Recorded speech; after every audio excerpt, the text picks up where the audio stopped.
la cuestión de, evidentemente, de la violencia contra los periodistas, en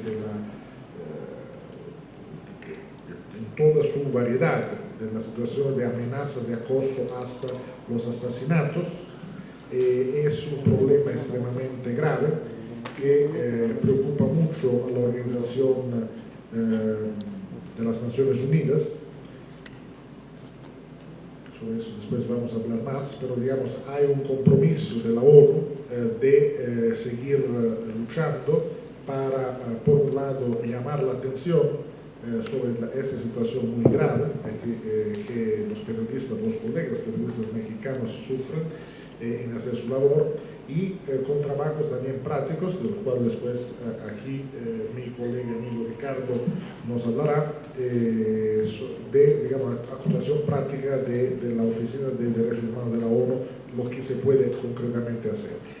Le voy a presentar rápidamente los tres ponentes que van a hacer una ponencia. Le pido que, digamos, en 15 minutos cada uno. Yo voy también a, digamos, a hacer un poco de marcar el tiempo, y después, como siempre hacemos, abrimos para preguntas, para tener un debate. Ricardo Cancela Neves va a hablar sobre contexto de riesgo para el periodismo y respuesta del Estado. Ricardo es egresado con licenciatura en Derecho y maestría en Ciencias Jurídicas Forenses de la Facultad de Derecho de la Universidad de Porto, en Portugal. Trabajó en la Corte de la Unión Europea en temas de derechos fundamentales y trabajó después con temas de derechos humanos y protección en más de 20 países. Está en México desde hace 4 años y ahora trabaja ya hace un tiempo que está trabajando con la oficina del Alto Comisionado, la oficina en México del Alto Comisionado para los Derechos Humanos de las Naciones Unidas.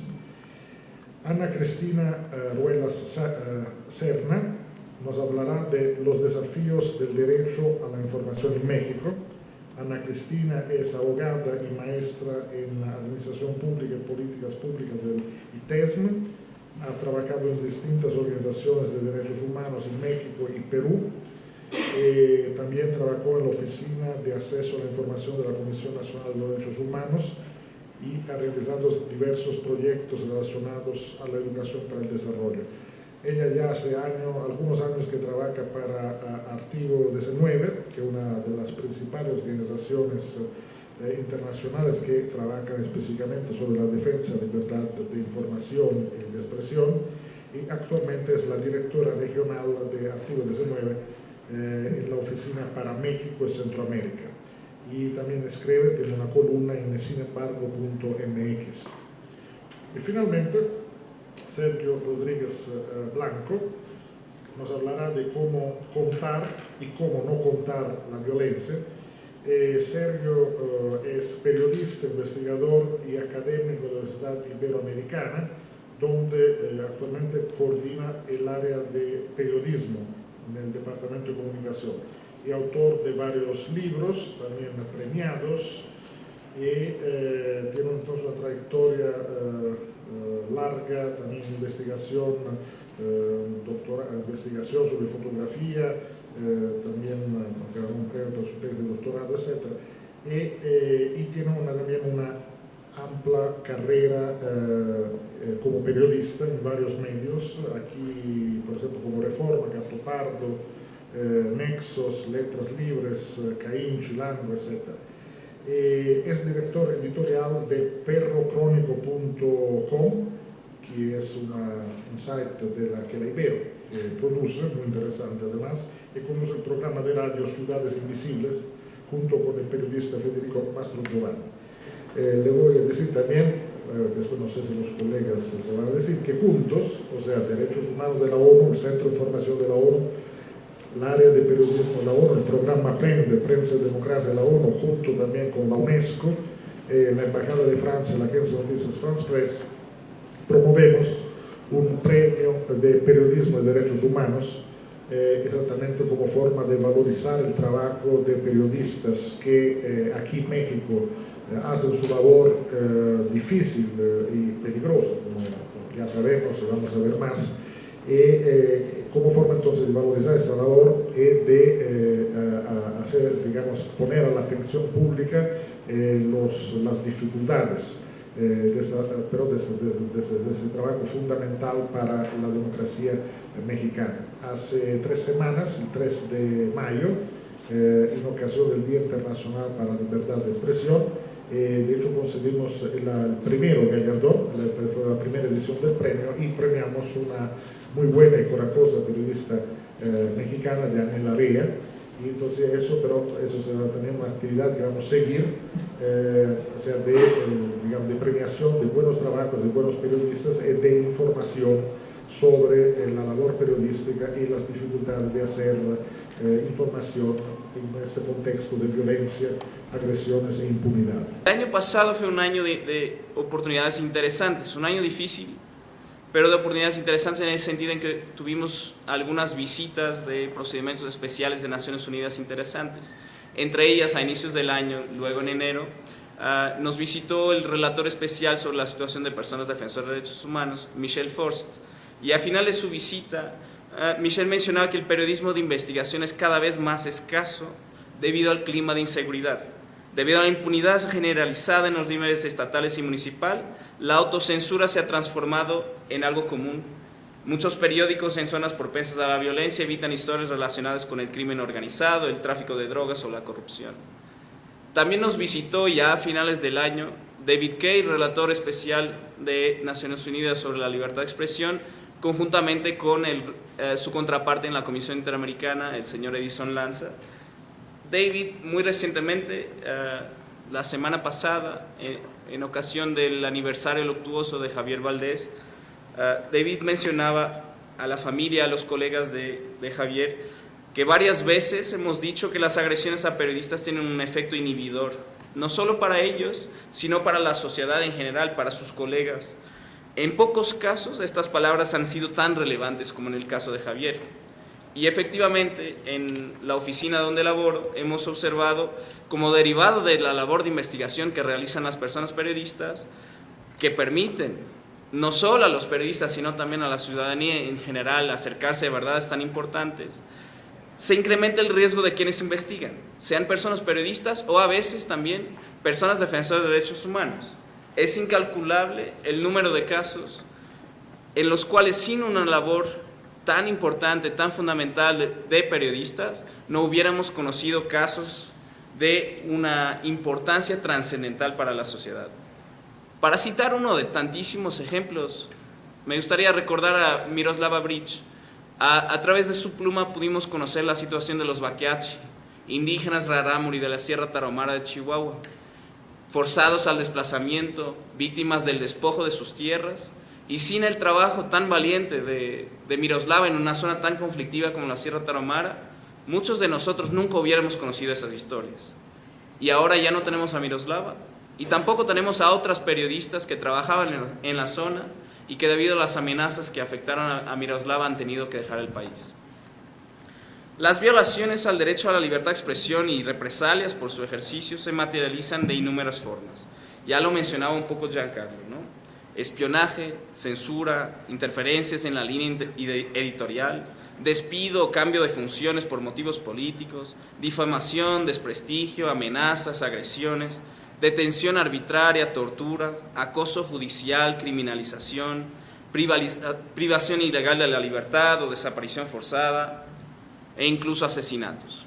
Parece una película del horror. Y en realidad 2017 un poco lo fue. Terminamos el año con 12 periodistas asesinados, con varias agresiones a periodistas por todo el país, y 2018, en el marco de un contexto electoral, con el proceso electoral más grande de la historia de México, tenemos ya a 4 periodistas asesinados desde el inicio del año y un periodista desaparecido. La situación actual es crítica. La intimidación, la censura, los asesinatos están apagando las pocas luces que en algunos estados alumbran las tinieblas de la incertidumbre y la desinformación.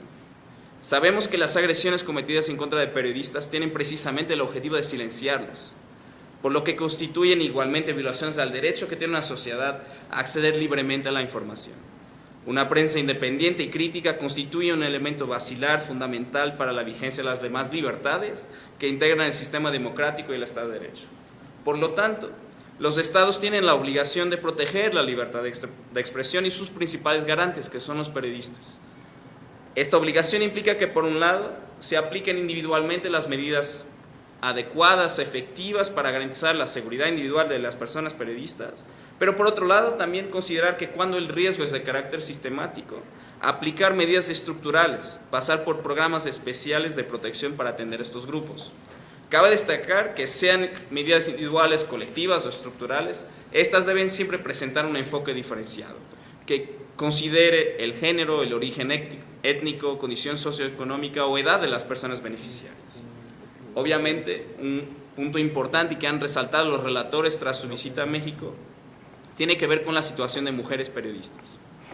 Hombres y mujeres periodistas sufren agresiones por ser periodistas, pero las mujeres sufren agresiones por ser mujeres. Y eso es una diferencia muy grande de la situación que enfrentan las mujeres y la situación que enfrentan los hombres. Más allá de las agresiones que son motivadas directamente por su género, las agresiones de las cuales son víctimas los hombres y las mujeres también tienen una componente diferente. La forma como se agrede es distinta y los impactos son también distintos. Obviamente, hablar del tema de protección nos lleva necesariamente al tema del Mecanismo Federal de Protección para personas periodistas y defensores de derechos humanos. Actualmente, según el último corte de caja del último día de abril, el mecanismo protege a 290 periodistas y 370 personas defensoras de derechos humanos. Es la principal política pública en México de protección. Es un gran logro, atribuible más que nada a la labor conjunta estratégica de la sociedad civil mexicana, que se ha juntado tras una otra visita también de relatores de libertad de expresión en 2010 y que, teniendo una recomendación que les daba un marco, una orientación muy concreta, dijeron: ya basta, necesitamos un mecanismo de protección. Se han juntado y han organizado actividades en el sentido para tener un mecanismo de protección. El mecanismo tiene todavía varias fallas, varios retos que pasan por la metodología de evaluación de riesgo, los recursos insuficientes, tanto humanos, materiales y económicos, la falta de un enfoque diferenciado, pero sobre todo el gran reto del mecanismo que nos gustaría destacar tiene que ver con la implementación de medidas. Ya hicimos todo el trabajo, se definieron cuáles medidas vamos a implementar y me da mucho gusto tener aquí a un compañero que está con nosotros presente en las juntas de gobierno. Pasas muchas veces por esa implementación. Se hizo una evaluación de riesgo, se definió cuál era el plan de protección idóneo, adecuado, y luego no se implementan por varias fallas de coordinación. Es importante resaltar que hay una obligación internacional jurídica para los estados en cuanto a protección. Para citar uno de los varios casos de la Corte Interamericana, el caso Defensor de Derechos Humanos contra Guatemala, se sostiene que las medidas a adoptarse para proteger a una persona deben ser adecuadas y efectivas, entendiéndose por adecuadas como idóneas para enfrentar la situación de riesgo en que se encuentra la persona, y efectivas que sean capaces de producir los resultados para el que han sido concebidos. En ese sentido, y pasando también al tema de prevención, el caso Luna López, la Corte Interamericana menciona que todas las medidas de carácter jurídico, político, administrativo y cultural que promuevan la salvaguarda de los derechos humanos y aseguren que las eventuales violaciones sean efectivamente consideradas y tratadas como un hecho ilícito, y lo ve como un alcance de la obligación de prevención. Nos falta todavía en México bastante este enfoque de prevención, dado que el mecanismo de protección tiene un trabajo sobre todo de cuidados paliativos, es decir, ya se dio la agresión y estamos abordando ex post la situación de riesgo del periodista. En ese sentido, el estándar interamericano es bastante claro y hay que incluir un discurso público que contribuya a prevenir la violencia contra periodistas. Instruir a las fuerzas de seguridad sobre el respeto a los medios de comunicación. Y esto es particularmente importante si estudiamos informes como el de Artículo 19, que nos demuestra que prácticamente la mitad de las agresiones son por parte de funcionarios públicos y gran parte de ellos son fuerzas de seguridad. Por otro lado, también la obligación de respetar el derecho de los periodistas a la reserva de sus fuentes de información y, muy importante, la obligación de sancionar la violencia contra periodistas. Y finalmente, un tema que parecería sencillo, pero el que no tenemos todavía, la obligación de mantener estadísticas precisas sobre violencia contra periodistas. Es decir, solo podemos trabajar política pública si conocemos la magnitud y los detalles de la problemática a la cual nos estamos enfrentando. Vamos dando los primeros pasos en cuanto a los temas de reconocimiento, por ejemplo. Este discurso necesario para prevenir las agresiones, y en el mecanismo de protección se ha adoptado recientemente unos lineamientos sobre el reconocimiento, y poco a poco se van tomando primeros pasos, primeros ejercicios, pero hay que fortalecer claramente este tema. Actualmente, con el tema del proceso electoral, la problemática de prevención o la falta de un enfoque de prevención gana cada vez más actualidad. Pero, como les mencionaba, la mejor forma de prevención pasa siempre por un combate efectivo a la impunidad. Es interesante constatar como en el caso del asesinato de un columnista de Chihuahua que denunciaba vínculos entre políticos y la delincuencia organizada, la Comisión Interamericana sostuvo que la falta de investigación seria y completa de los hechos genera la responsabilidad internacional del Estado mexicano por la violación del derecho a la libertad de expresión. Por otro lado, resulta perturbador que en el caso de Miroslava, que en el mismo Estado, estudiando los mismos temas, tengamos el mismo patrón. Era la misma investigación, era el mismo Estado, el mismo territorio, el mismo contexto preelectoral y el mismo resultado, una agresión mortal e impunidad. Como explicaba Frank LaRue, relator especial de libertad de expresión, la impunidad de quienes atentan contra periodistas o los matan constituye un obstáculo fundamental para garantizar la protección de los periodistas, puesto que anima a atentar contra los periodistas a sabiendas de que no habrá consecuencias legales. De hecho, la impunidad es una de las causas, tal vez la principal, del número inaceptablemente elevado de periodistas que son agredidos o muertos cada año. Los estados deben reconocer que en casos de violencia contra periodistas, la impunidad genera más violencia en un círculo vicioso. Sin embargo, el Instituto Nacional de Estadística y Geografía, el INEGI, publicó la Encuesta Nacional de Victimización y Percepción de la Seguridad Pública de 2017, que nos revela una tasa de esclarecimiento y sanción de delitos de 1.2%. Es decir, que de cada agresión, delito que vemos en México, solo 1 de cada 100 es resuelto finalmente. Y atención, resuelto quiere decir que hubo algún tipo de resolución judicial, que puede ser una medida alternativa, que puede ser una resolución parcial. Es decir, si me agredieron 5 personas y sancionaron una, eso estadísticamente ya es algún tipo de resolución. Es decir, que incluso el 1.2% no necesariamente es justicia efectiva cabal.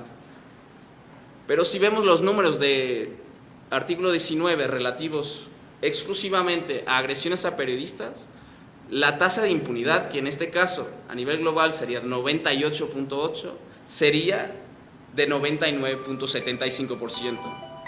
Es tremenda esta realidad. Es una coyuntura actual extremadamente preocupante y queda todavía mucho por hacer para garantizar una protección adecuada a periodistas. Sobre esto mismo, mencionar que el problema de asegurar la protección de los periodistas en todo el mundo no reside en la falta de normas internacionales, sino en que los gobiernos no pueden o no quieren tomar medidas eficaces. Por ello es primordial seguir exigiendo un compromiso institucional y de alto nivel de protección a la libertad de expresión y de las personas periodistas. A mediados de junio, los relatores de libertad de expresión de la Comisión Interamericana y de las Naciones Unidas presentarán el informe final de su visita a México. De este informe derivarán varias recomendaciones sobre el tema de libertad de expresión. Es importante que nosotros, como organizaciones internacionales, organizaciones nacionales, sociedad civil, periodistas, nos juntemos para exigir una implementación cabal de esas recomendaciones, que pasan por el tema de protección a periodistas, pero en temas mucho más amplios como publicidad oficial, diversidad y pluralismo de medios y varios otros temas fundamentales para la libertad de expresión. Con este llamado termino mi intervención. Felicito la iniciativa del CINO, les agradezco muchísimo por su atención y pasaría la palabra a los compañeros. Muchas gracias. Yo quisiera empezar planteando una pregunta que les hago mucho a los comisionados de transparencia del nivel nacional y del nivel local. ¿Qué es para ustedes la información? Si entendemos la información solamente como aquella que brinda el Estado, como aquella que se puede acceder a través de solicitudes de información, entonces partimos de una realidad muy sesgada. Desde artículo 19 decimos que existe una política de Estado para reducir los flujos de información que llega a la sociedad, porque vemos que a través de diferentes mecanismos, desde todas las instituciones del Estado, de los 3 niveles de gobierno, se busca que ustedes, que yo, no estemos informados. Ricardo ya hizo mención de una forma de violencia que al final tiene como fin real que nosotros no sepamos o que los mensajeros dejen de emitir un mensaje. Es esa la realidad a la que se enfrentan los periodistas, pero también es una realidad a la que se enfrenta una sociedad que todo el tiempo tiene que estar luchando por saber. Creo que al final las diversas fuentes de información están siendo cooptadas o controladas por el Estado, tratando de hacer una administración clara de la información. Y en esa medida, partiendo de ese entendimiento de información de la visión más amplia, de nuestro derecho a recibir información, de nuestro derecho a realmente ser una sociedad democrática capaz de hacerse información plural, objetiva y no solamente de una narrativa oficial, es que voy a partir esto, porque voy a hablar de diferentes desafíos y creo que era importante partir de una visión un poco más amplia. Una de las violencias, que nosotros le llamamos violencia económica, es aquella violencia que impacta directamente en la información que nosotros recibimos todos los días a través de los distintos medios de comunicación. Los gobiernos en México gastan miles de millones de pesos para los medios de comunicación, para impactar de manera directa en sus líneas editoriales, cooptar las contranarrativas y generar una narrativa oficial vestida de información. Desgraciadamente en México, el 53% del gasto en publicidad oficial se va solamente a un grupo de 10 familias de medios de comunicación. Esas 10 familias deciden cuál es la información que le llega a la sociedad. Esas 10 familias deciden cuáles son las narrativas que se tienen que imponer en conjunto con el gobierno para que nosotros creamos lo que ellos quieren que creamos. Desgraciadamente, 40,000 millones de pesos solo ejercidos desde el gobierno federal en el sexenio de Enrique Peña Nieto se han utilizado para desinformarnos. Y por eso el trabajo de la sociedad es constantemente cuestionar a los medios de comunicación, cuestionar a los periodistas, cuestionar la información que estamos recibiendo. Esto que estoy diciendo no quiere decir que todos los periodistas se vinculen a las narrativas oficiales y tampoco estoy diciendo que sea una realidad difícil de sobrepasar. Estamos hablando de una estructura económica que da vida a los medios de comunicación, por lo menos a los medios de comunicación de más amplio espectro. Existen medios, sin embargo, que han luchado en contra de estas dinámicas económicas y que han trabajado por generar un periodismo de investigación a contracorriente que busca justo generar contranarrativas a la narrativa oficial. Desgraciadamente, sin embargo, la mayoría de la gente que no tiene acceso a las plataformas digitales tiene acceso únicamente a las narrativas oficiales. Aquellas personas que no tienen acceso a estas investigaciones, a este periodismo de investigación vibrante y reciente en México, pues solamente tienen acceso a lo que el gobierno quiere decirles, al ensalzamiento público de funcionarios públicos, a mensajes sin utilidad pública, etc. Yo aquí nada más, para que se lo queden en su mente, les preguntaría qué utilidad pública tiene una campaña que nos dice que lo bueno siga contando. impacta en su derecho a la salud, les está ayudando a mejorar su calidad educativa, está cambiando la cultura del país para ser un país más democrático, ¿está rindiendo cuentas? No, y probablemente costó millones de pesos nuestros que buscan que nosotros pensamos que lo bueno cuenta.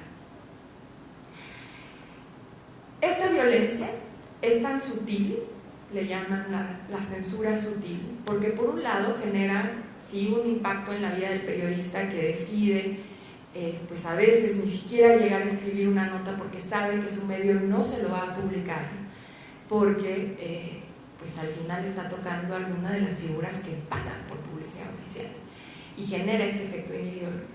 Pero por otro lado también genera niveles altísimos de desinformación y controla la opinión pública. El año pasado, el 15 de noviembre del año pasado, la Suprema Corte de Justicia ordenó al Congreso de la Unión a regular la publicidad oficial porque, por si fuera poco, estos 40,000 millones de pesos son la caja chica del gobierno, no están controlados, no existe ningún mecanismo para decirle al gobierno que eso no se debe asignar a X o Y medios, y pues lo que termina generando obviamente es una inequidad y falta de pluralidad en la asignación de la pauta, pero también una concentración mediática.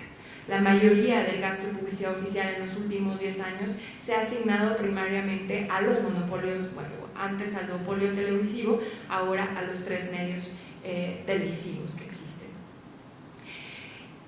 Sin embargo, después de la regulación que se logró el 30 de abril, el Congreso de la Unión siguió sin fijar los criterios para la asignación de la pauta, siguió sin ejercer un control en el gasto y al final nos dejó igual o peor que antes. ¿Por qué? Porque está permitiendo que esta publicidad oficial, lo que antes ustedes solamente veían una vez al año, la cara de Peña Nieto durante una semana, pues les cuento que esta ley permite que lo veamos todos los días, a todas horas, cuando él quiera. Desgraciadamente esta ley promueve o genera la idea de que la comunicación social puede hablar de los logros de gobierno y promover a figuras públicas. Esperamos, sin embargo, que pues ahora en este proceso electoral haya un cambio y efectivamente se deje de ejercer este dinero tan arbitrario tan arbitrariamente y pues entonces de pauta al reconocimiento del derecho a la información de la sociedad a través de la comunicación social. Es importante decir, y esto quiero que quede muy claro, que este dinero no es exclusivo de un partido político. Es muy cómodo para todos los partidos políticos manejar a los medios para decir que están haciendo un buen gobierno. Y todos los partidos políticos de todos los colores han gastado millones de pesos en publicidad oficial. Por eso es algo tan preocupante, porque al final también esto impacta en la precariedad laboral de las y los periodistas y en la vulnerabilidad a la que se enfrentan. Existen dueños de medios ricos y reporteros muy pobres. Otro tema que voy a tocar aquí tiene que ver con la parte primaria del acceso a la información, los archivos. Los archivos, ustedes saben, pues es el elemento primario para hacer cualquier investigación periodística o cualquier investigación o cualquier cosa que queramos saber. Desgraciadamente en México los archivos ahora se encuentran enfrente de un pacto de impunidad. ¿Por qué? Porque los archivos pueden hablar a través de las víctimas, porque las víctimas pueden hablar a través de los archivos. Porque un elemento de construcción de verdad tiene que ver con estos archivos. Desgraciadamente, en el 2015, ya me iba a remontar a 1810 porque hay elementos de estos archivos de 1810, en 2015 se emitió una ley en el que se considera que ciertos archivos históricos son confidenciales. Y entonces, los archivos resguardados en el Archivo General de la Nación, de la entonces Galería 1, que contaban historias sobre la guerra, la llamada Guerra Sucia, sobre desapariciones forzadas, sobre tortura, etcétera, en donde se encontraba un grupo de periodistas e investigadores históricos haciendo un análisis sobre lo que ocurrió en las décadas de 1960 a 1980, tratar de entender qué pasó en Tlatelolco este año, que cumplimos 50 años de la masacre, pues se enfrentaban a una serie de restricciones a las que antes no se enfrentaban. Ahora podían acceder a un archivo histórico testado, es decir, completamente tachado por los nombres de aquellas personas que participaron o que ordenaron la participación, etcétera, durante estos años. El argumento en ese momento era que pues estos archivos todavía tenían algunas características que se tenían que agotar, por ejemplo, investigaciones pendientes de la Fiscalía Especial de Movimientos Políticos y Sociales, la FEMOS, la extinta FEMOS, que no terminó de dar verdad, y en él entonces tenía que resguardarse y garantizarse la confidencialidad de las víctimas, de los testigos, de los operadores de justicia y de los perpetradores de las violaciones a derechos humanos. En ese sentido, la lucha por los archivos ha llevado al absurdo de que ahora sí, documentos de 1810 de la Revolución se encuentren testados. Imagínense ustedes una foto de una revolucionaria con la cara testada, o un periódico del tiempo de, no sé, había un periódico de 1510 que tenía rayas encima porque no vaya a ser que los tataranietos se enteraran que hubo un asesinato a una persona que en ese entonces pues se había asesinado por homosexual, por causas de que era homosexual, y entonces no vaya a ser que su tataranieto fuera a quejarse por la privacidad de su tatarabuelo. Este tipo de cosas siguen siendo un absurdo. Y desgraciadamente, en este mismo periodo de sesiones, casi al mismo día que se aprobó esta llamada ley Chayote, de la que hablé en el apartado anterior, pues se aprueba con una consideración de que algunos documentos pueden mantenerse en el estado de restricción, restringidos, reservados, por 70 años. Esto da pauta a que probablemente información como Ayotzinapa, Tlatlaya, Apatzingán, Tanguato, etcétera, etcétera, etcétera, esté lejano a nosotros hasta después de nuestra muerte. Y esto es algo que pues no nos podemos permitir. ¿Cómo es posible que vayamos a avanzar hacia una sociedad que busca la reconciliación y que busca el perdón si no conocemos la verdad? Y los archivos son un elemento necesario para el reconocimiento de las verdades.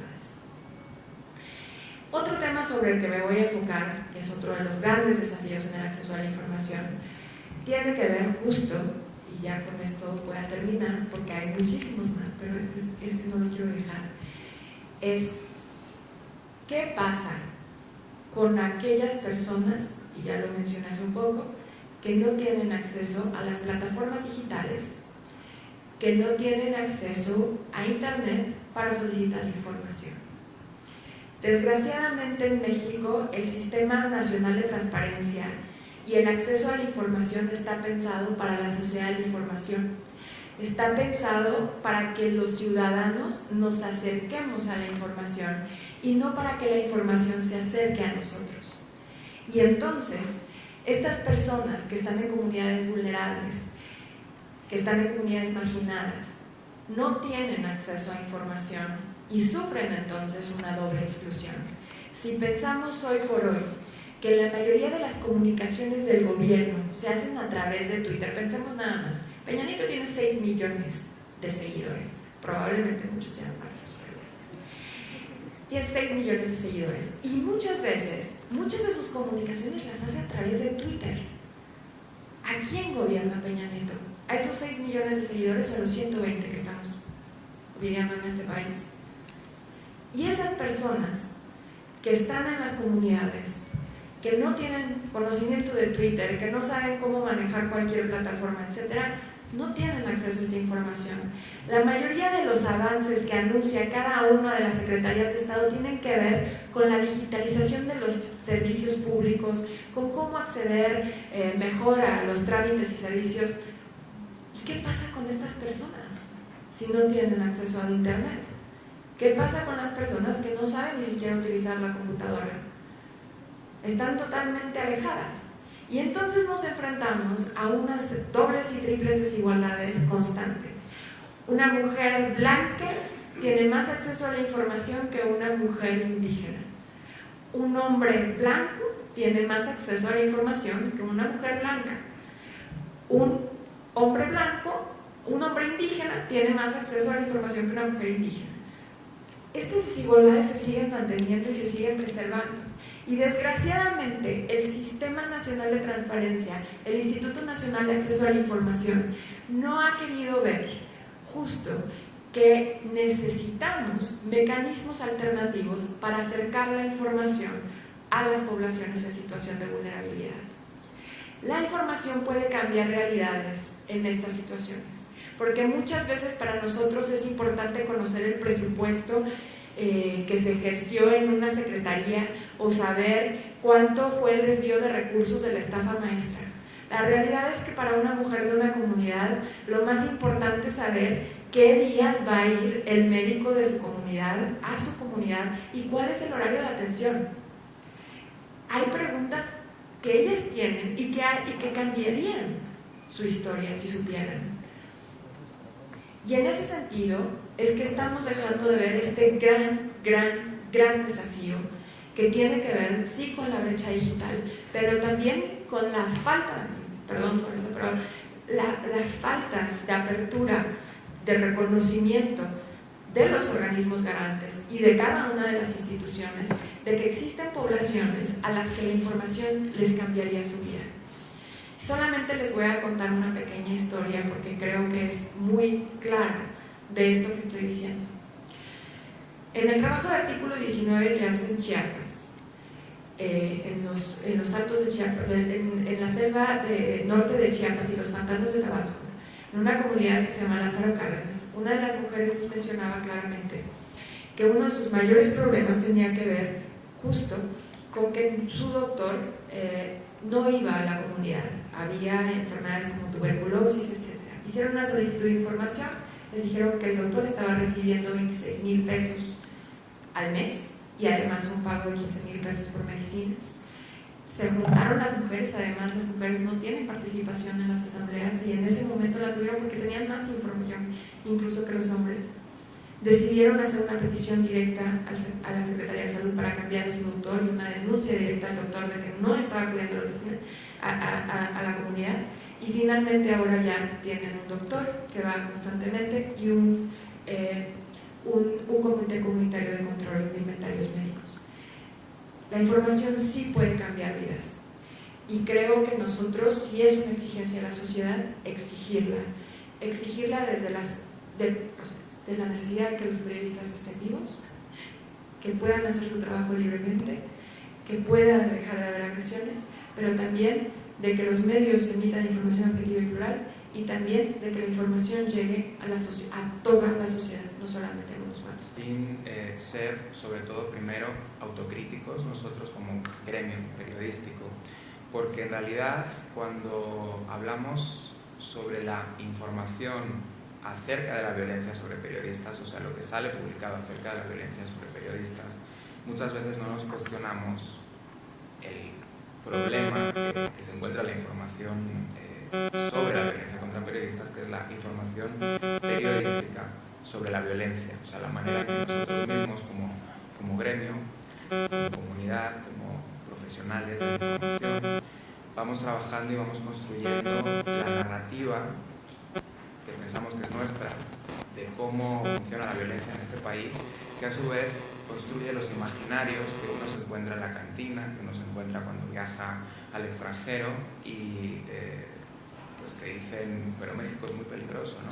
Pero la violencia, o sea, la muerte contra los asesinatos de periodistas forman parte del imaginario de esta violencia aparentemente estructural. Yo quisiera, retomando lo que mis colegas mencionaron antes de mí, poner algunos ejemplos, porque a veces hablamos de cómo construimos la violencia y queremos ser críticos, pero no damos ejemplos. Yo traigo aquí algunos y tienen que ver quizá no con cómo construimos la información sobre violencia contra periodistas, sino cómo todo en esta búsqueda de sentido sobre la violencia tiene que ver con el papel central del que nosotros llamamos, o del que la narrativa hegemónica llama crimen organizado, que en realidad, como quisiera ejemplificar ahora, pues no es algo tan sencillo ni tan binario. La práctica más extendida en México es que la narrativa en torno a la violencia sea transmitida y naturalizada acríticamente, no por todos los periodistas, por supuesto, pero sí por muchos, incluso queriendo hacer una labor loable, o sea, queriendo realmente otorgarle a la sociedad esa información que necesita para poder sentir que está en un espacio democrático. Y en realidad asumimos acríticamente contenidos cuyas fuentes principales, como tú mencionabas, Ana Cristina, suelen ser las mismas dependencias gubernamentales en sus distintos niveles, nacional, estatal o local. Si ustedes checan cualquier periódico nacional, pero también internacional, si checan el periódico El País, el New York Times, y ven cuando se nos habla de que se ha encontrado una fosa clandestina donde había tantos cuerpos, y vemos cuál es la fuente generalmente es una dependencia. O sea, es una información que no ha sido verificada, simplemente ha sido transmitida. El problema es que no solamente no verificamos y no vamos ahí a ver dónde está esa fosa, sino que también transmitimos la supuesta o el supuesto causante de la violencia, es decir, el cártel tal que generó tal cosa. Entonces vamos con la víctima, o sea, la familia de desaparecido, o la madre que está buscando los restos de su hijo, o las madres que están buscando los restos de sus hijos, y cuando las entrevistamos, las victimizamos. ¿Pero qué es victimizar? Victimizar es escuchar su testimonio y transmitirlo también acríticamente, porque el testimonio que nos pueden dar sobre las causas, muchas veces ellas lo desconocen completamente. O sea, yo, por ejemplo, que trabajo en la Universidad Iberoamericana, si a mí me preguntan cómo funciona la institución en sus altos niveles, probablemente desde mi posición yo eso no lo puedo saber. O sea, muchas veces, y menos la va a saber un estudiante, ¿no? Aunque tú estés inmiscuido en algo, no necesariamente lo sabes explicar. O sea, quiero decir, si la madre de un desaparecido te dice, no, pues es que vinieron los del cártel tal y se lo llevaron, esa información, ¿de dónde ha salido? ¿No? Eso no lo solemos preguntar. Probablemente esa información se la ha dado también a una autoridad. Y la madre, que es la víctima, la repite, nosotros transmitimos ese testimonio, y así se va construyendo en realidad una especie de bola de nieve, de sangre, en donde nunca preguntamos por el quién, porque no nos interesa, y el quién está ya tan lejano de la información que nosotros transmitimos que es imposible encontrarlo. El problema aquí, entonces, y les traigo unos ejemplos para que veamos lo que es construir una narrativa hegemónica y cómo podemos, pues si no luchar contra ella, al menos colocarnos en un lugar de enunciación donde evitemos, no tanto, o sea, no estoy hablando aquí de repetir la información, sino de, a un nivel geopolítico, comprender cómo funciona el poder en este país. Y el poder, por supuesto, pasa por las instituciones en todos sus niveles. Es decir, cuando, por ejemplo, encontramos, no voy a decir nombres, no importa, un texto que dice esto, un texto de primer nivel en un libro bestseller traducido a como 15 idiomas, que dice México es el origen de todo. Quien no conoce México no puede entender cómo funciona hoy la riqueza en este planeta. Quien ignora a México no entenderá nunca el destino de las democracias transfiguradas por los flujos del narcotráfico. Quien ignora a México no encuentra el camino que distingue el olor del dinero. No sabe cómo el olor del dinero criminal puede convertirse en un olor ganador que poco tiene que ver con el tufo de muerte, miseria, barbarie, corrupción. Para entender la coca hay que entender a México.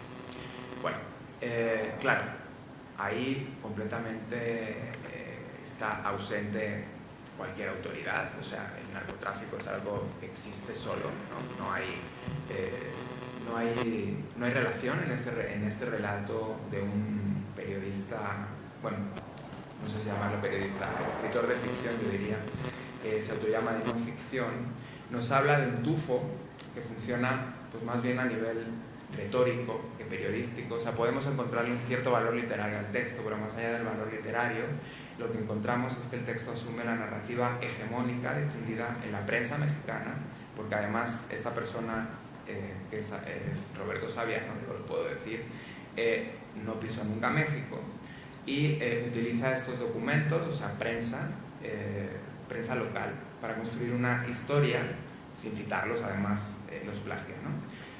Por ejemplo, hay un pasaje donde le intenta dar sentido narrativo a la vida del Chapo Guzmán, y él sentencia, dice algo así, ¿no? El estado de Sinaloa es el reino del Chapo. Esta misma idea de un reino, que volvemos, y yo lo escucho muchas veces, como este estado, este supuesto estado débil mexicano, ¿no? Eso es falso. ¿Cómo va a ser débil el Estado? El Estado tiene muchísimo poder. Hablo de todos sus niveles, no hablo nada más del nivel federal. Les voy a leer otro texto, y esto es de una periodista mexicana, no voy a decir el nombre porque no importa, este sí no lo digo. Durante los últimos 16 años, a base de audacia, ingenio, traición y violencia, y millonarios sobornos, Joaquín el Chapo Guzmán logró convertirse en el monarca de un reino que genera anualmente ganancias calculadas por el Departamento de Justicia americano en billones de dólares anuales similares a las de Google. O sea, el Chapo Guzmán es el que tiene el poder todopoderoso, o sea, ni Jesucristo, en su omnipresencia, ¿no? Si eso fuera así, pues no lo habrían detenido. Se escapó, no lo habrían vuelto a detener, ¿no?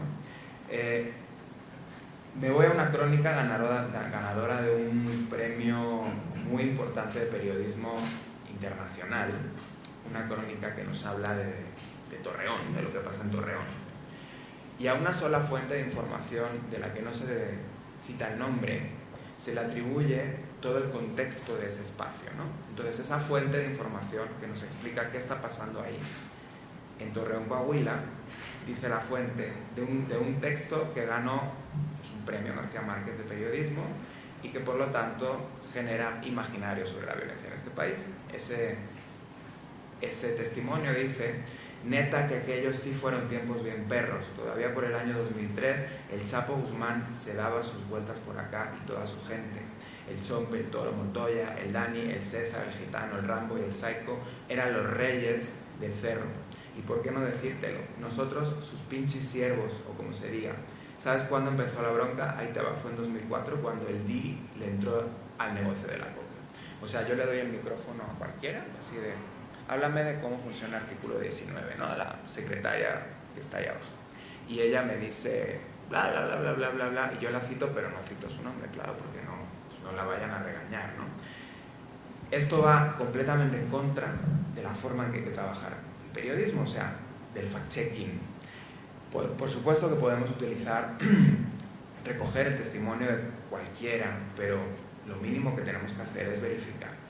Si no tenemos forma de verificar, la otra manera es encontrar una multiplicidad de testimonios, es decir, quizá no puedo verificar algo, como pasa en la narración del caso, la muy buena narración del caso de la matanza de Apatzingán, de Laura Castellanos, donde sí, nadie te está diciendo o sea, no hay una prueba que fueron los federales, pero tenemos 70 testimonios que lo atestiguan, y de todas formas son testimonios sin nombre, precisamente por protección de fuentes, pero son más de 70 o 60 y tantos, ¿no? Y aún así, de todas formas, hay ciertos elementos que en ese texto periodístico, que yo diría que es de los que sí son críticos, que también es un texto premiado, no se atreve a decirlo a la periodista precisamente porque no tiene verificada cierta información, ¿no? Es decir, el problema, y este sí es pues una autocrítica nuestra, y esto tiene que ver con los asesinatos de periodistas, con la manera en que se informa, porque pues no hay un solo caso resuelto. O sea, que tengamos el supuesto culpable de uno, del más visible de todos, pero no tenemos, o sea, podemos tener al supuesto perpetrador, pero no a quien lo manda, ¿no? Que es en realidad lo importante.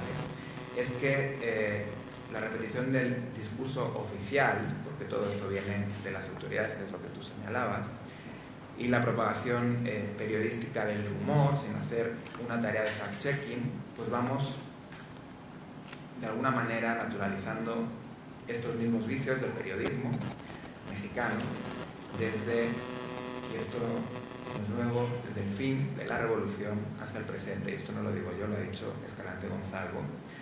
Es decir, las autoridades, a través de una prensa que a veces es dócil, y dócil no porque, y lo digo como periodista, no porque nadie te obligue, esto es la hegemonía gramsciana, es porque estás en una situación precaria en tu trabajo, y pues la forma de informar es quitar una fuente y ponerle las comillas y ya, pues, estoy informando sobre algo, ¿no? No tengo tiempo de verificar porque la propia industria no me lo permite.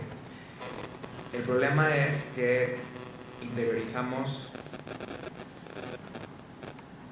políticas públicas que en el fondo, y no tan en el fondo, pues son represivas. Naturalizamos que haya militarización, por ejemplo, o sea, no nos importa que esté tomado un estado por el ejército, pero sí contar toda la parte más morbosa de los supuestos cárteles y de cómo degüellan a una persona. Estoy hablando de ciertos textos de no ficción narconarrativas que han tenido mucho éxito editorial, ¿no? ¿Qué conclusión podríamos sacar de lo que acabo de comentar relacionado de la manera en que construimos, sin quererlo a veces, y otras queriendo, las narrativas sobre la violencia en este país? Pues es muy importante como periodistas, como fotoperiodistas, porque también el fotoperiodismo, y tiene mucho que ver con la metáfora que voy a decir ahora, no es solamente el zoom lo que tenemos que mostrar, sino también la panorámica, o sea, zoom y panorámica. No hay zoom posible sin panorámica, y no hay panorámica sin zoom, porque si solo mostramos la panorámica no damos ejemplos para poder entender lo que está pasando. El problema de cierto mal periodismo es que solo mostramos el zoom, pero no entendemos los porqués. O sea, sí, hay muertos, pero las razones geopolíticas que nos llevan al asesinato de un periodista o de una periodista no tienen que ver posiblemente, seguramente, con que haya informado sobre cierto cártel y entonces alguien de ese cártel se enojó y mató a la persona. O sea, no es tan simple, porque hoy se va a presentar al rato a las 7 un libro que se llama Los cárteles no existen, que no dice que no exista el narcotráfico, pero dice que no existe una narración binaria donde está separado el Estado y el gobierno como los buenos, y dentro de esos buenos hay algunos malos corruptos, pero en el fondo son buenos, y por otro lado los malos. O sea, en realidad el problema es que no entendemos que en muchos sentidos estamos en una atmósfera de violencia de Estado, y eso hay que decirlo, y desde ahí hay que enunciar como periodistas la información si queremos construir realmente algo que nos permita quizá no encontrarle sentido a la realidad, pero por lo menos darle a la población las herramientas para que se cuestione, para que no se crea todo lo que lee o todo lo que le dicen, y para que tenga una respuesta no tan simple sobre qué pasa en este país, por qué matan periodistas en este país. Pues yo con eso me quedo. Muchas gracias.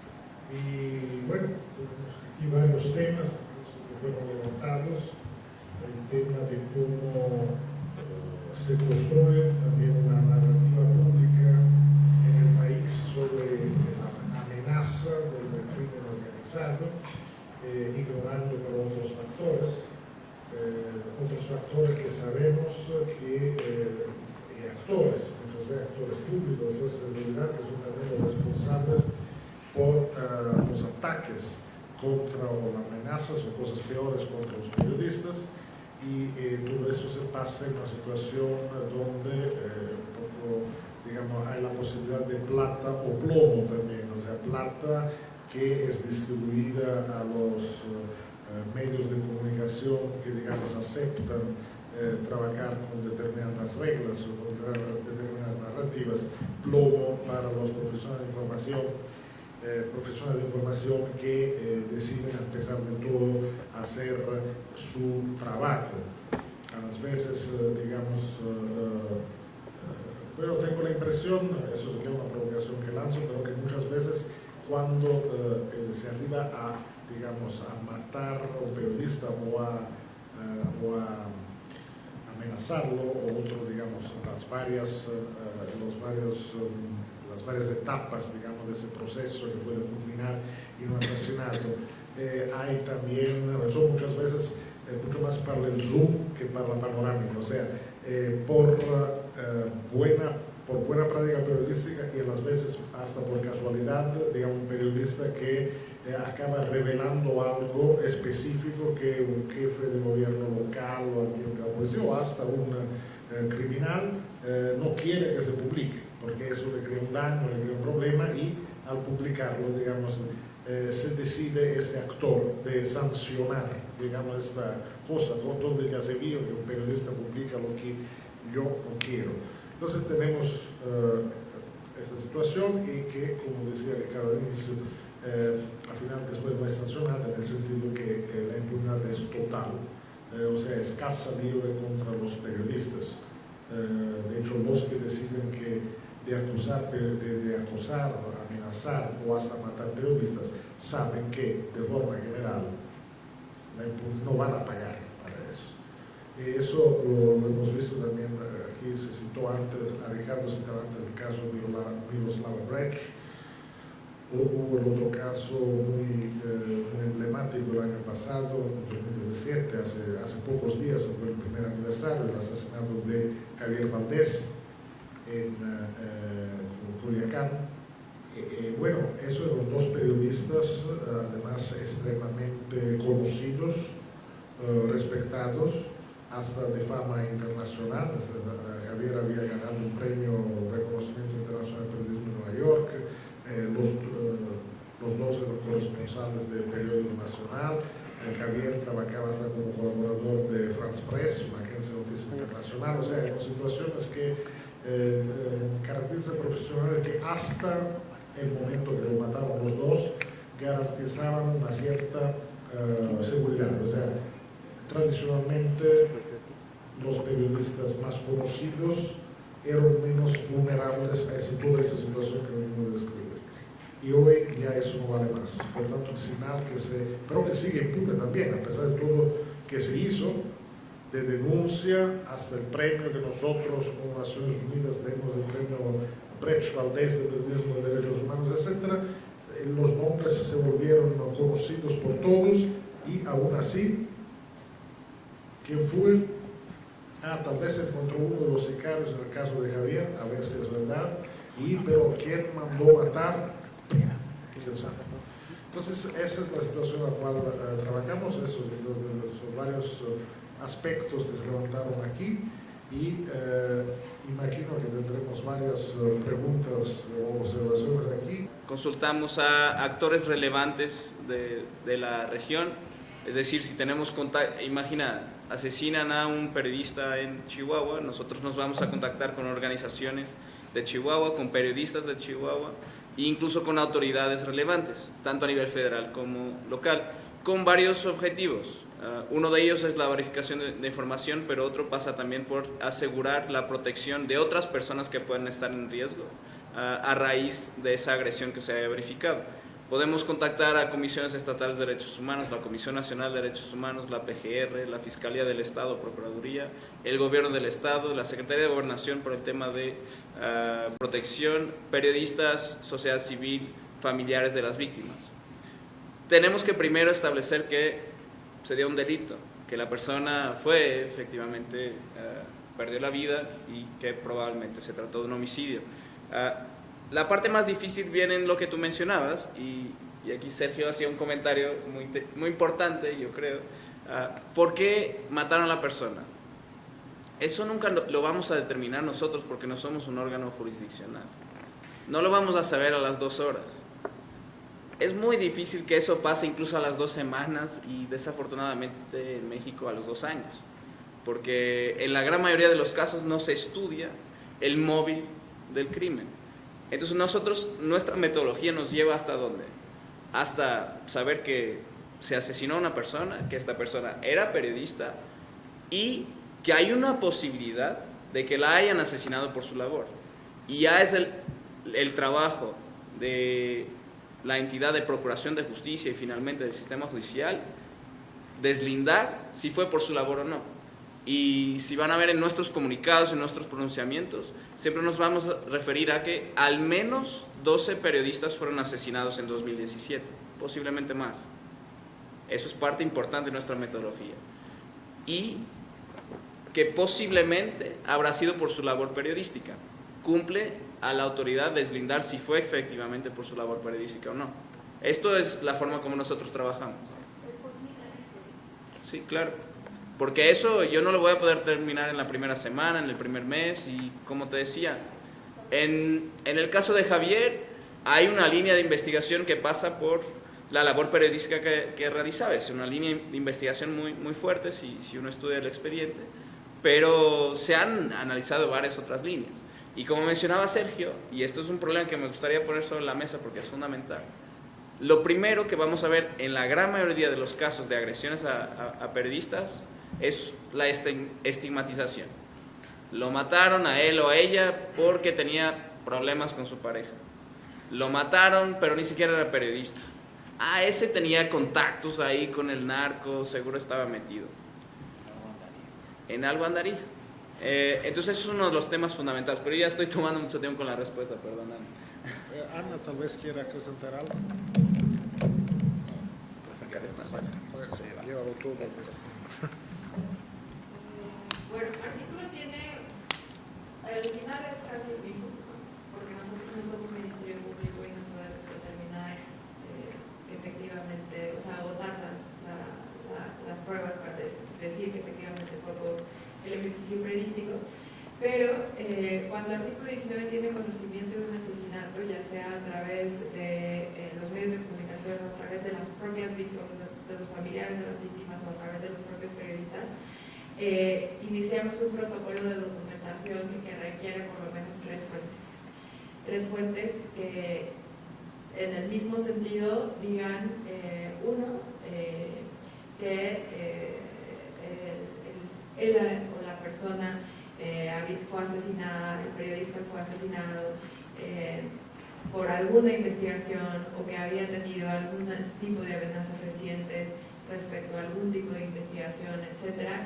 El tipo de investigación que estaba llevando a cabo, el contexto en el que se da el asesinato, son una serie de preguntas que se hacen, una base mínima en el protocolo de documentación, pero si no se tienen las tres fuentes de información, no se contabiliza. Porque justo puedes caer en el tema de que no haya sido un asesinato derivado de la violencia existente en el país.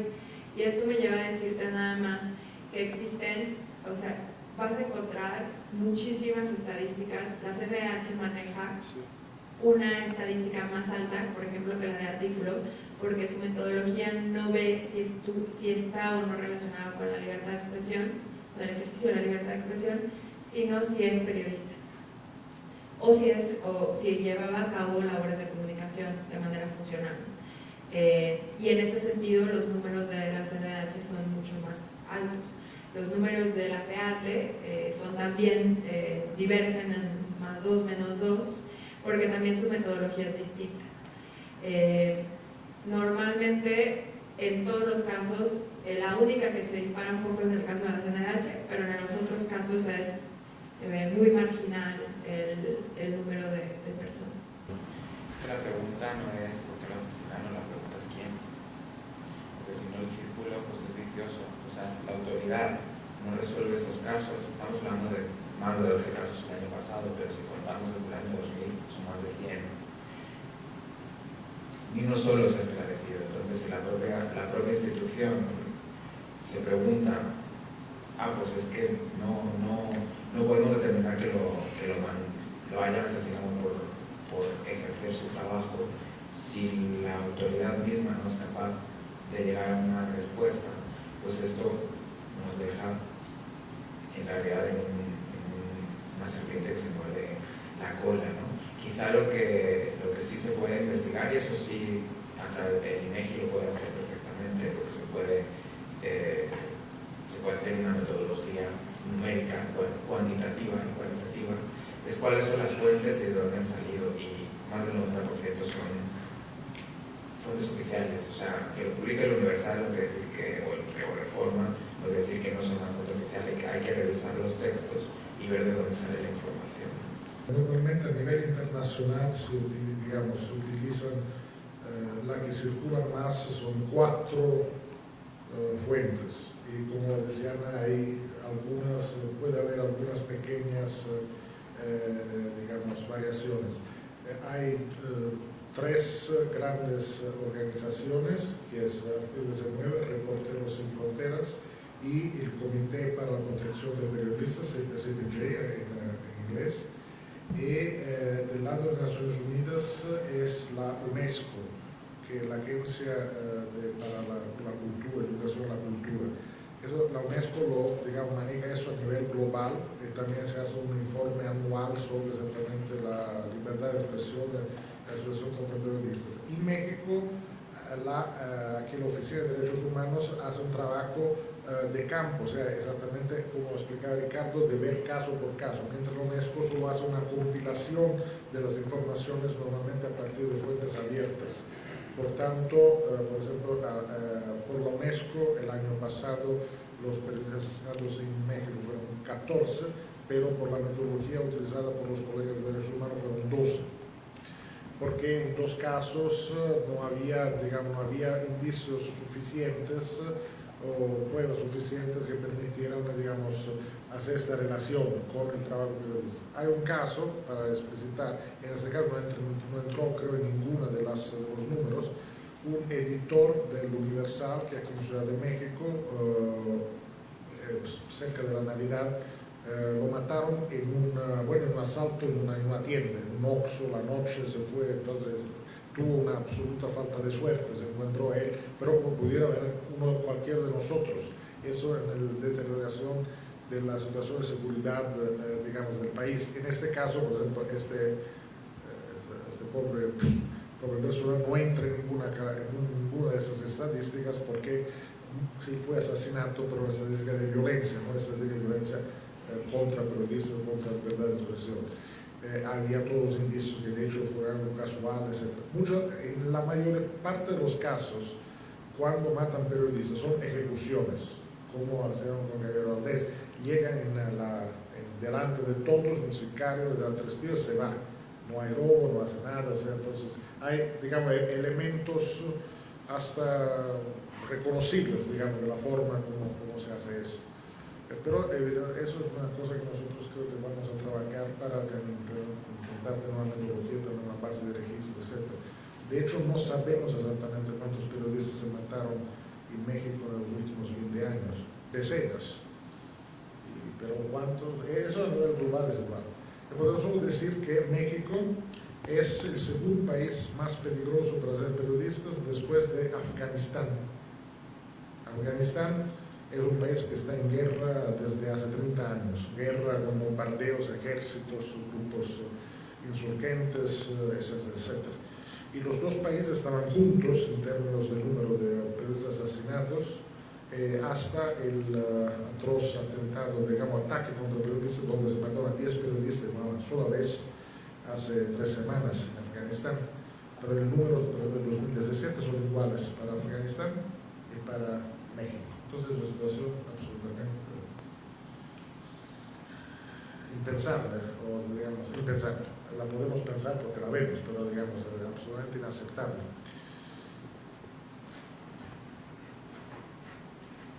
¿Otras preguntas?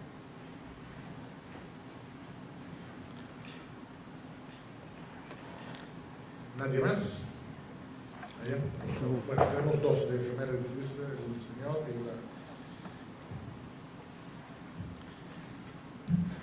Muchas gracias, soy Claudia Lenes, soy periodista sinaloense, ex colaboradora de R12. Yo tengo una pregunta para Ricardo.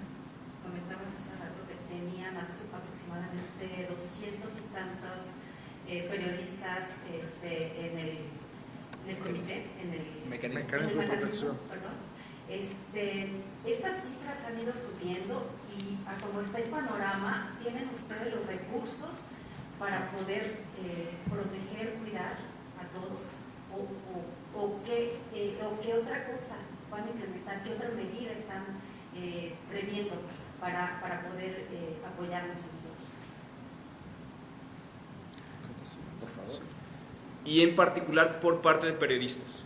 Siempre ha habido más defensores que periodistas en el mecanismo, pero la brecha que siempre ha existido se está haciendo más chica. Es decir, que cada vez tenemos menor diferencia entre defensores y periodistas.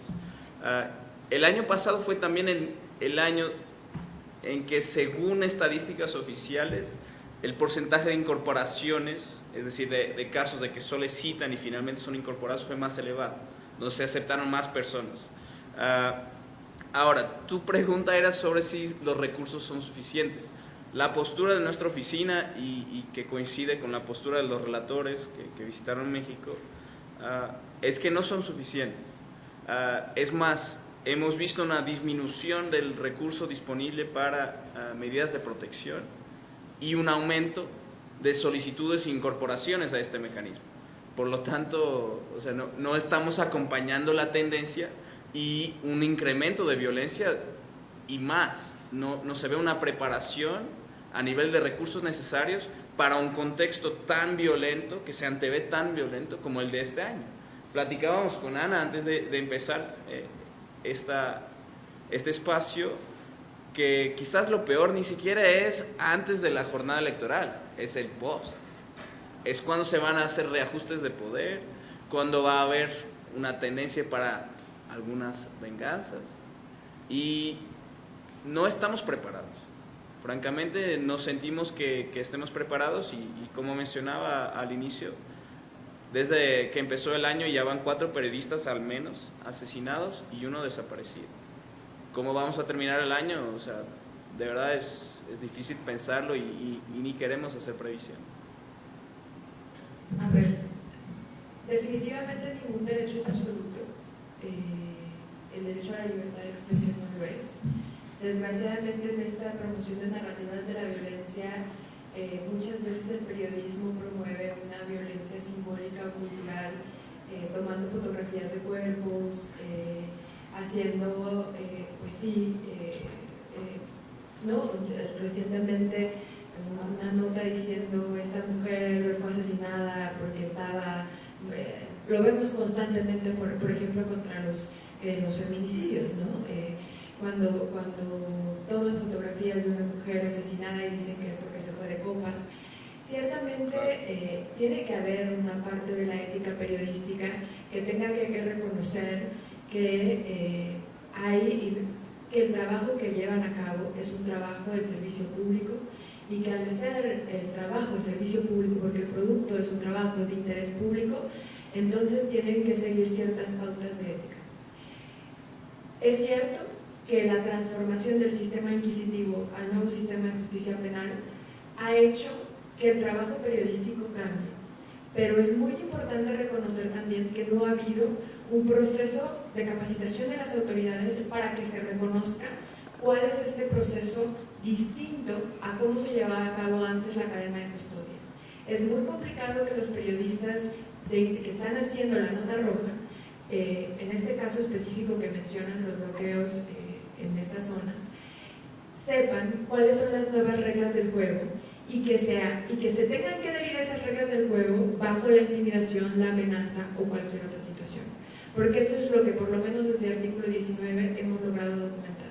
Constantemente, en lugar de justo explicar las reglas del nuevo sistema, de cómo funciona el principio de transparencia dentro de este nuevo sistema, al final los periodistas terminan siendo intimidados o terminan siendo agredidos por parte de los funcionarios públicos que están tratando de cuidar la cadena de custodia. En ese sentido, creo que sí hay una responsabilidad del Estado justo de explicar cuál es el proceso, porque al final cualquier delito es un tema de interés público y eso hay que reconocerlo, y cualquier delito es un tema que los periodistas tendrían que cubrir para que la ciudadanía sepa qué es lo que está pasando en su entorno. Pero también es importante que los periodistas se involucren más en mecanismos deontológicos, que reconozcan cuáles son estos códigos de ética de respeto a las víctimas, cómo hacer un periodismo real de derechos humanos en el que la ciudadanía se involucre y se preocupe por aquellas personas que fueron asesinadas, que no sea solamente una cuestión del morbo o del espectáculo que genera el asesinato o la violencia, sino que sea realmente una preocupación de la ciudadanía, decir, no quiero que esto siga sucediendo en mi comunidad, en mi estado, en mi país. Es un proceso educativo, pero es un proceso, por eso decía yo, en el que están involucrados el Estado y los medios de comunicación, en el que hay una gran corresponsabilidad de las casas de medios de comunicación por no hacer que la violencia se convierta en un espectáculo. Porque al final a los periodistas, a la mayoría de los reporteros, se les dice que la sangre vende. Y en esa medida es que hay que cambiar las dinámicas de las casas de medios de comunicación y del Estado para explicar mejor el proceso del nuevo sistema de justicia penal y también de la ciudadanía de consumir información de interés público, información que tenga una perspectiva real de derechos humanos, que tenga una perspectiva que nos permita tener mayor conocimiento de lo que está ocurriendo en nuestra comunidad. Uno de los límites para el ejercicio periodístico tiene que ser la legalidad, porque al no respetarlo estamos poniendo en riesgo una investigación y los derechos de la víctima y de sus familiares, porque estamos agrediendo su derecho a la justicia. Por otro lado, quisiera poner un tema y retomando lo que mencionaba Ana sobre el tema del morbo. Hubo un reconocimiento muy importante el día 3 de diciembre del año pasado por varias casas de medios. 39 medios, empresas, publicaron un desplegado donde mencionan que se ha dado un deterioro ético de la profesión. Hay que cambiar líneas editoriales, porque muchas veces el reportero de campo está haciendo lo que le dice su jefe. Tú búscate la foto con más morbo posible, porque eso es lo que vende. Y lo decía Ana, la sangre vende, ¿no? Pero hay que tener en cuenta, y tú mencionabas ese tema y me parece fundamental, el derecho a la reputación de las víctimas también.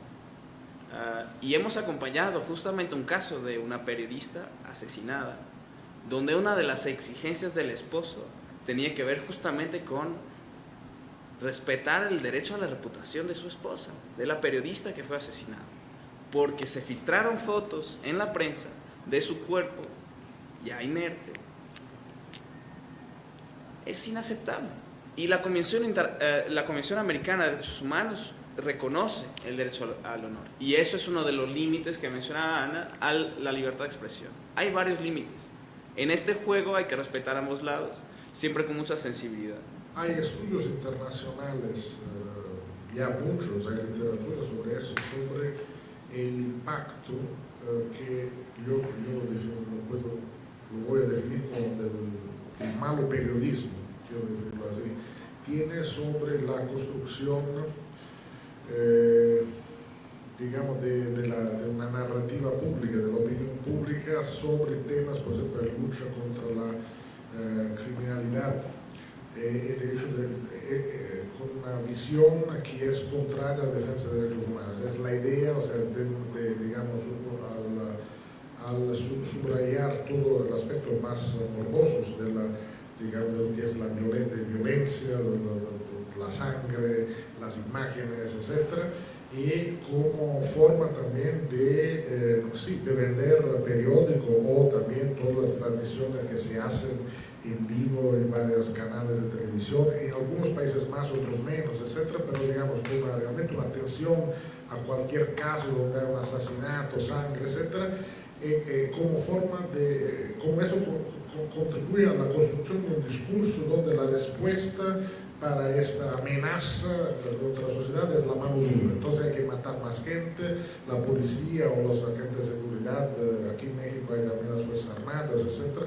Pero eso se aplica a todos los países, entonces cómo debe reaccionar, agir con más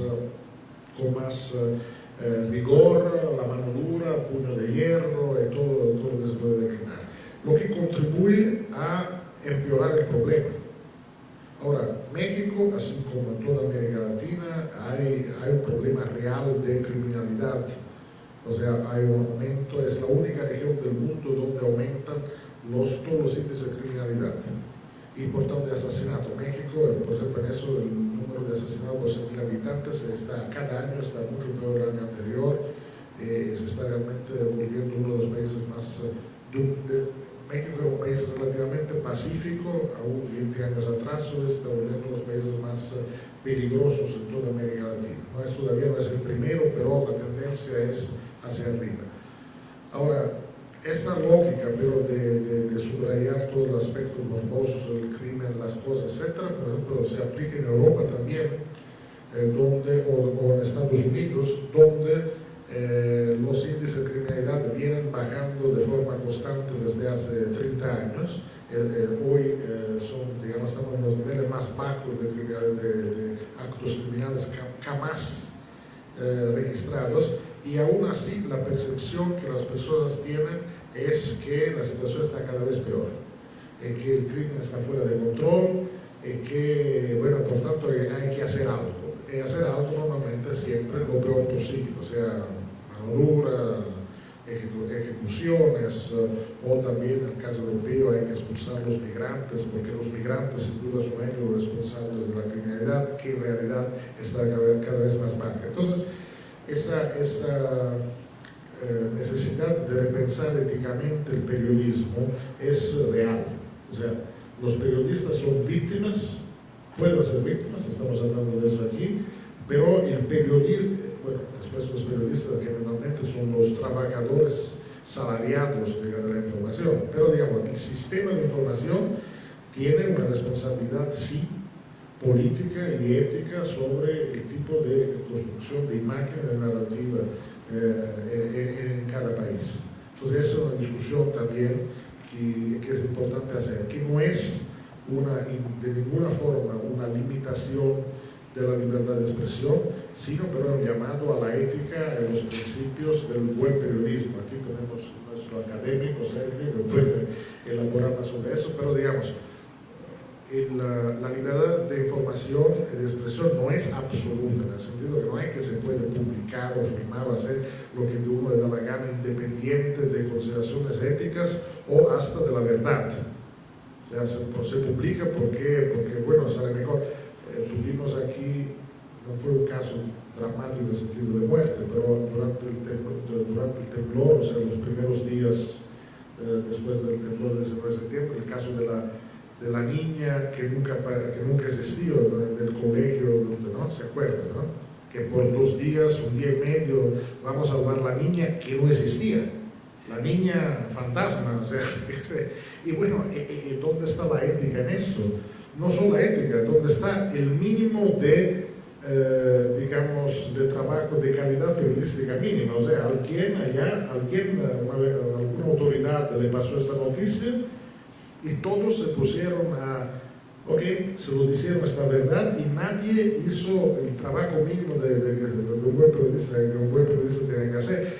Bueno, si hay una niña, hay padres de la niña. ¿Cómo se llama? Encontramos los padres. Y, o sea, digo, una cosa mínima, o sea, no es periodismo, no es para ganar ningún premio, es lo mínimo la base de la profesión. Nadie lo hizo. Se creó esa psicosis de 24 horas de la niña fantasma. Después, perdón, no nos explicamos bien, una cosa muy patético, pero bueno, si eso se pasa en algo donde había todas las cámaras de televisiones de México y del mundo, y se puede imaginar que se pasa en un lugar lejos, en el interior, en la provincia, en un estado afuera, qué sé yo, o sea, cualquier cosa. Creo que como ciudadana puedes hacer muchísimas cosas para participar, y una de esas cosas puede ser desde cuestionar la información que estás recibiendo, buscar la verificación de los datos, compartir tus hallazgos, porque hay muchísima gente actualmente que está difundiendo muchísima desinformación y haciendo la propia, replicando estas narrativas de violencia. Cuando asesinan a un periodista y dicen es que lo asesinaron porque está en un mal momento y en un mal lugar con malas personas, preguntarte realmente si fue casualidad, ¿no? O sea, porque esta es la constante y replicar eso. Es muy conveniente para todos nosotros decir que a la gente la matan porque es mala. Es una narrativa muy conveniente. A nadie nos gusta saber que a la gente buena la matan, porque entonces quiere decir que nosotros, si nos sentimos buenas personas, nos pueden matar. Entonces es muy conveniente esa narrativa, pero creo que es muy conveniente también, si buscamos realmente un estado de libertad, como lo mencionó Ricardo, exigir como ciudadana que haya más información y por lo tanto que haya justicia para las y los periodistas. Mucha gente pregunta que por qué los periodistas. Yo digo porque un efecto, o sea, al final el asesinato de un periodista sí te afecta a ti directamente. La agresión a un periodista sí te afecta a ti directamente. Aquí hay un periodista que ya no está en su estado, en este recinto, y la gente de su estado se perdió la oportunidad de leerlo. Eso es algo que nos podemos permitir y es algo que creo que nos hace falta como sociedad hacerlo propio. Otra de las cosas que creo que es muy importante es exigir información, desde las solicitudes de información, preguntarte por qué. Una respuesta te lleva a otras 100 preguntas. Al lado de ti está un periodista y pregunta. Ese tipo de cosas, como ciudadana, creo que es algo importante. Compartir la información. Al final nosotros somos fuentes de información y en esa medida creo que también estos niveles de desinformación se pueden desintoxicar.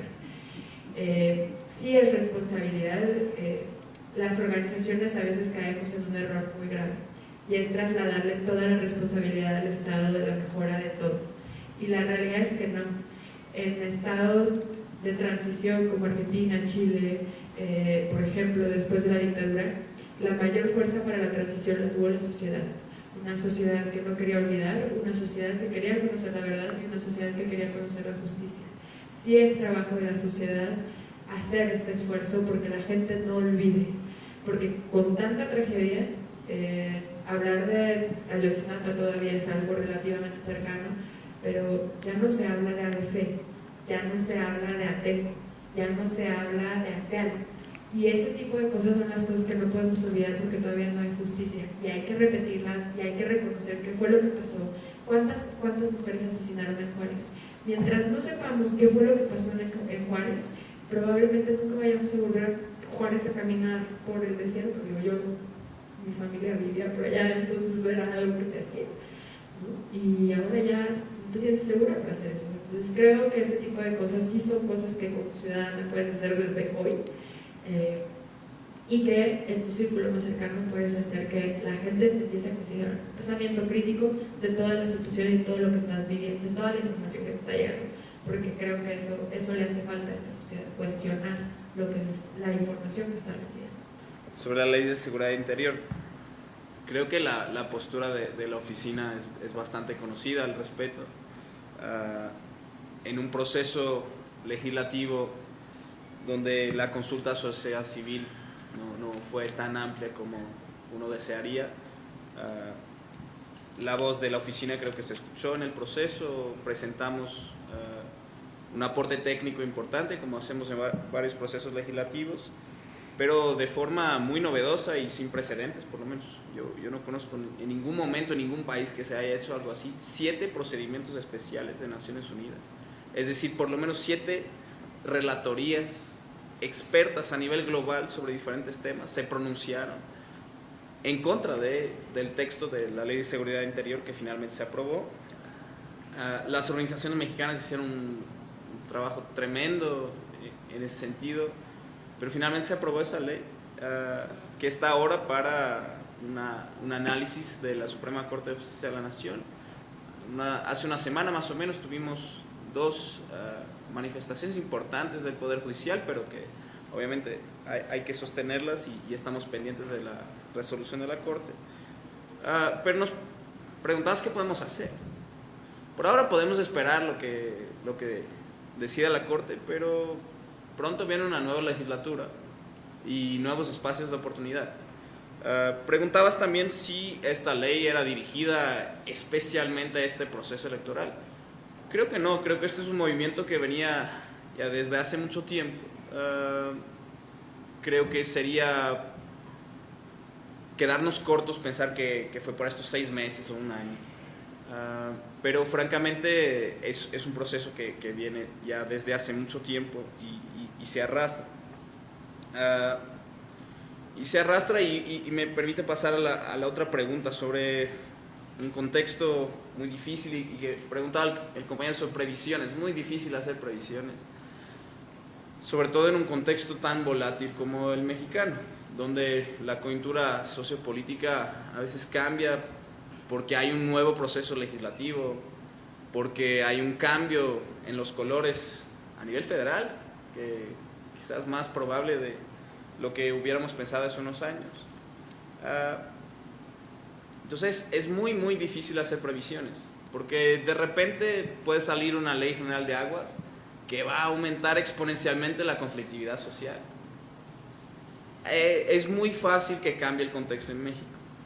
Ahora, para este año la previsión es muy negra y la hemos hecho hace mucho tiempo ya. Sin embargo, para mí personalmente, desde que tengo el privilegio de estar en México, no soy mexicano, seguramente ya se dieron cuenta, pero he tenido el privilegio de conocer a personas que han sido ejemplos de vida, ejemplos de compromiso, de dedicación y de rigor,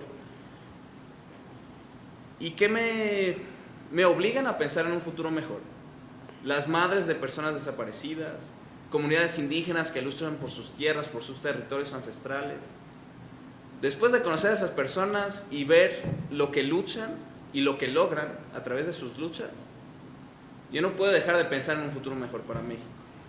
Y retomando la pregunta de la compañera sobre qué puedo yo hacer desde mi rinconcito, desde luego reiterar y sostener lo que mencionaba Ana, un consumo responsable de la información. Procurar que la información sea verificada y difundir la información verificada. Compartir observaciones, recomendaciones, exigencias de la sociedad civil, de expertos sobre la materia. Y promover la memoria de quienes cayeron defendiendo y ejerciendo la libertad de expresión. Creo que también es uno de los temas que tenemos que recalcar, la importancia de la memoria. Y finalmente, sobre el rol de cada uno en lo particular, si es periodista, si es ONGero, si es funcionario público, si trabaja en el sector privado, no importa. Cada quien puede incidir en su rincón, sea con su hermana, su primo, su tío que es funcionario público, que es jefe de una empresa, con su vecino que es el dueño de la tienda de la esquina, con un compañero de siempre que ahora tiene un periódico, con una maestra que está enseñando a tanta gente. No importa. O sea, algunos pueden llegar al presidente, otros pueden llegar al presidente de la asociación de padres y madres de su colonia. Cada quien puede incidir y promover un consumo responsable de información, el respeto por la libertad de expresión y el respeto también por el derecho a defender derechos humanos, que creo que viene muy de la mano con la libertad de expresión y con un periodismo serio de investigación. Creo que todos tenemos oportunidad, entonces solo basta pensar en quién conozco o a quién puedo acceder y qué mensaje le puedo transmitir. A veces unos van a ser el presidente de la República, reitero, otros van a ser el hermano que ahora tiene una empresa, el tío que es dueño de un periódico, el colega que ahora es síndico de mi alcaldía.